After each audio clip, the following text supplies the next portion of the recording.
বীরভূমের বোলপুরে ভাড়া বাড়ি থেকে এক মহিলার মৃতদেহ উদ্ধারের ঘটনায় চাঞ্চল্য ছড়িয়েছে। মৃতার নাম সীমা লোহার। তিনি শান্তিনিকেতন থানার রূপপুর গ্রামের বাসিন্দা। প্রায় 13 বছর আগে বোলপুর থানার বাইরে উত্তরপাড়া গ্রামের বাসিন্দা সোমনাথ লোহারকে বিয়ে করেছিলেন। পরিবার সূত্রে জানা যায়, কিছুদিন ধরেই স্বামীর সঙ্গে বনিবনা না হওয়ায় দুই কন্যা সন্তানের মধ্যে বড় মেয়ে সুমনাকে নিয়ে বোলপুরের বাঁধগোড়া মোড়লপুকুর এলাকায় একটি বাড়িতে ভাড়া থাকতেন সীমা। ওই এলাকারই যুবক তন্ময় ধারার সঙ্গে তার মেলামেশা ছিল বলে পরিবারের দাবি। রবিবার সকাল 11টা নাগাদ তন্ময় ধারা সীমার কাকাতো ভাই সম্রাট লোহারকে ফোন করে সীমা আত্মহত্যা করেছে বলে জানান। খবর পেয়ে সম্রাট ঘটনাস্থলে গিয়ে ঘরের খাটের উপর সীমাকে মৃত অবস্থায় দেখতে পান। পরে বোলপুর থানার পুলিশ ঘটনাস্থলে পৌঁছে মৃতদেহ উদ্ধার করে ময়নাতদন্তের জন্য বোলপুর মহকুমা হাসপাতালে পাঠায়। ঘটনার তদন্ত শুরু করেছে পুলিশ। পরিবারের দাবি, ঘটনার পর থেকেই তন্ময় ধারা পলাতক।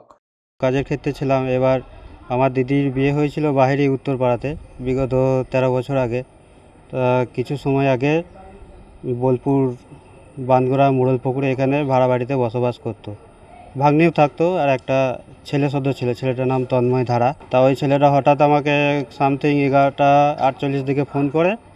তো আমাকে বললো যে তোমার দিদি এরকম সুসাইড করেছে, তা তুমি যেখানে আছো যাও। তারপর ছেলেটা ফোনটা কেটে দেয়। ঠিক আছে, বর্তমানে আমি ভাগ্নি ছিল না বাড়িতে, ভাগ্নিকে ফোন করে দেখলাম। ভাগ্নিও বললো যে মামা আমি নেই বাড়িতে। তারপরে চারিদিকে খোঁজখবর লাগালাম। বর্তমানে আমি যেহেতু কাজের ক্ষেত্রে ছিলাম, আমি ডাইরেক্ট বাড়িতে গিয়েই দেখলাম যে দিদি এরকম লাশটা বেডের ওপরে পড়ে আছে। তারপর বোলপুর থানার পুলিশ এসে উদ্ধার করে, তারপর আত্মীয় স্বজনরা আসে। খুন, এটা তো অ্যাকচুয়ালি বলতে গেলে খুন করাই মনে হচ্ছে। ঠিক আছে, কিন্তু একটা মানুষ যদি সুসাইড করে তাহলে তার নিচে তো পড়ে থাকবে না, লাশটা তো বেডে পড়েছিল। তাহলে সুসাইড যদি করলো তাহলে ঝুলন্ত অবস্থায় কেন থাকলো না?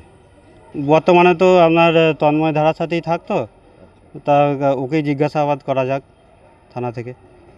জয়ন্ত মণ্ডল, 99 নিউজ বাংলা, বোলপুর। আপনারা দেখছেন 99 নিউজ বাংলা। বদলাবো আমরা।